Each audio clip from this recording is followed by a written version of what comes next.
और अब आपको बताएं कि एडिशनल एडवोकेट जनरल और सीनियर कानून दान दानियाल असद शमकनी ने अपने ओहदे से इस्तीफा दे दिया है। वो अपने ओहदे से मुस्ताफी हो गए हैं। इस पर हम बात करते हैं डॉन न्यूज़ के रिपोर्टर अब्दुल हकीम मोहम्मद से। अब्दुल हकीम, बताइएगा क्या वजूहात हैं, वो अपने ओहदे से मुस्ताफी क्यों हुए?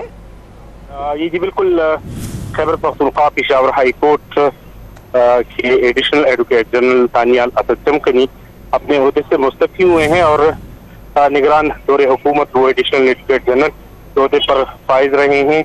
अपनी टेन्योर पूरा करने के बाद उन्होंने अपने ओहदे से मुस्तफी हो गए हैं, ताहम उन्होंने अपना इस्तीफा जाती मसरूफियात बताया है।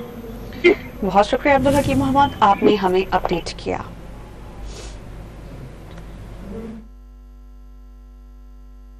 इस बारे में आपको बताएं कि एडिशनल एडवोकेट जनरल और सीनियर कानूनदान दानियाल असद शमकनी अपने ओहदे से मुस्ताफी हो गए हैं। उन्होंने अपना इस्तीफा वजीर आला अली अमीन गंडापुर को इरसाल कर दिया है और इस्तीफे की वजूहात उन्होंने ज़ाती बताई हैं। उन्होंने ये इस्तीफा ज़ाती वजूहात की बिना पर पेश किया है।